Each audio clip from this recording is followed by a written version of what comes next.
Now that we've finished up 2024, it felt like a marathon. What did you really observe in the new construction space? Despite some of the talk of limited inventory, lack of supply, it's really weird in the new construction space when you have inventory and it doesn't sell. And I sort of want to call bullshit on it's just an inventory issue. I think we hit something here. Or no one's going to buy it until it's under construction. So like a lot of the things that I've been sort of programmed to think and work through, they haven't necessarily come together in the last couple of years. It's not like things are catastrophically bad, but they're catastrophically inconsistent. And the inconsistency is really hard to deal with and really hard to plan for.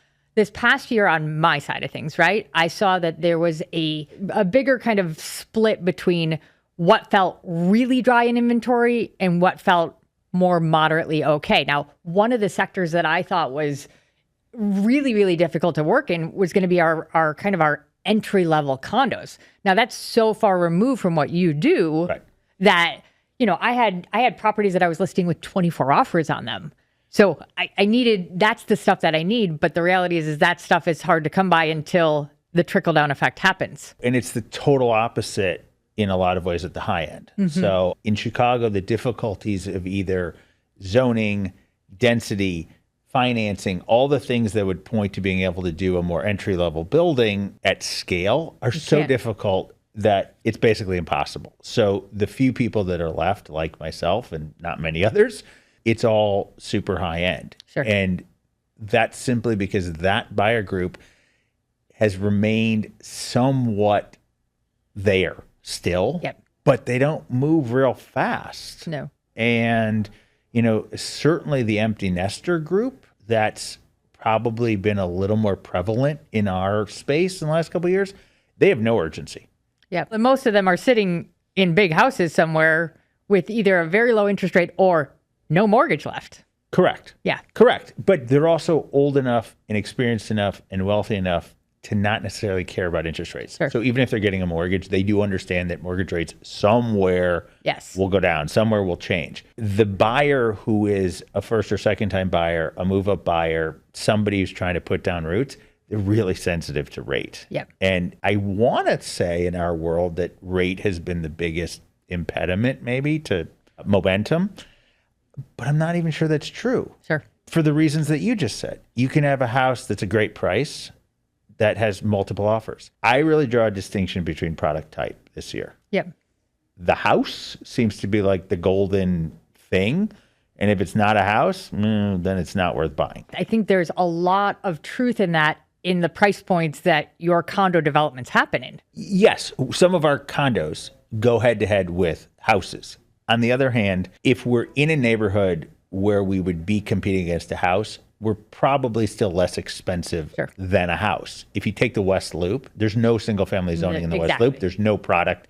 So you're not going head to head, but you're not exactly robust there in terms of velocity either. I mean, yes, we finished Madison and Carpenter. When we finished the construction, the last unit closed, we were done. That's where I need to be. That's where I want to be.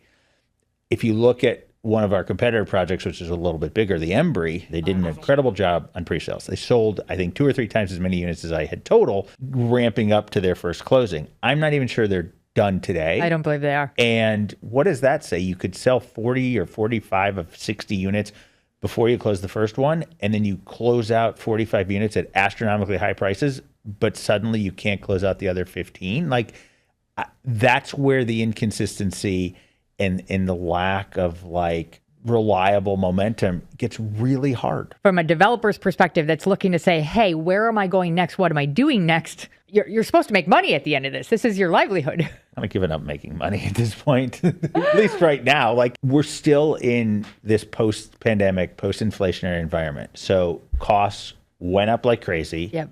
They kind of leveled off, but they're just creeping like they used to, ever so slightly higher. So if something costs $1 today, it's probably going to cost $1.02 or $1.03 next year. Likewise, if I'm selling something for $1 today, I likely can sell it for $1.02 or $1.03 next year. It's gotten back to kind of incremental, but it's leveled off at such a high point. Sure. And prices on the commodity, the house, has gotten so high that like it's unclear how much higher they can continue to go and be sustained. Now I'm going to go to a point where, once again, we're probably going to start to offend people because we're going to bring some politics into this. What do you think this new administration will mean for new construction, specifically in Chicago? I looked at the situation, at the election in general, as a turning point, regardless of who was to win. Yeah. So historically, the way I was always trained is that election years are not great years for residential sales. Yes. Now, I've heard from you and a few other people that you've had very robust years in 2024. Mm-hmm. So it's not exactly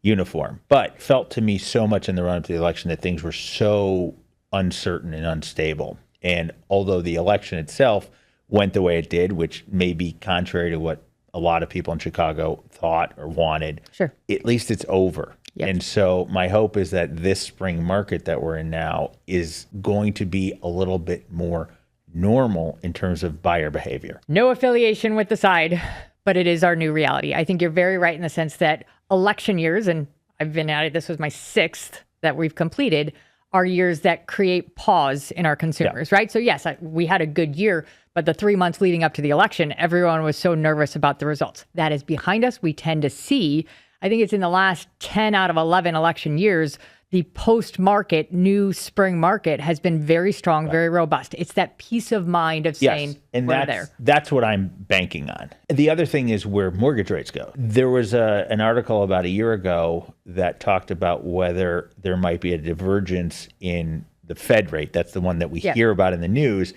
And yields on bonds, which is the 10-year Treasury, which is what really moves mortgage rates. And there was a speculation that because of the amount of debt that the U.S. government has, you could actually have a divergence of those two things as opposed to a more historical correlation. So you could have this widespread discussion of, well, rates have fallen, but mortgage rates really haven't. Sure. And one thing my sales team said to me recently was when I asked them what changed in the last couple of months on those last 2-3 sales from 6 months prior, because the units were still done. They didn't look any different. And the only thing they said to me is, look, 6 months prior to that, we were hearing people talk about, I missed the 3% rate. How can I ever buy a house? And that stopped being discussed. Sure. Meaning maybe there was an acceptance that we're in a 6% interest rate or a 6.5 or a 5 3/4, and that was normal, that was where we are, which would be good for the industry. If the industry simply acknowledges and the community at large simply acknowledges this is where we're at,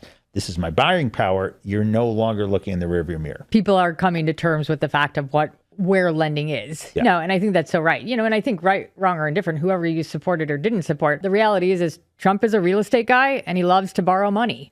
And those are two things that he's succeeded a lot in the world. And I think that even if you don't like him, hopefully we can find a little bit of confidence in that fact. You've seen real estate values in general go up significantly. And so that's true to his heart.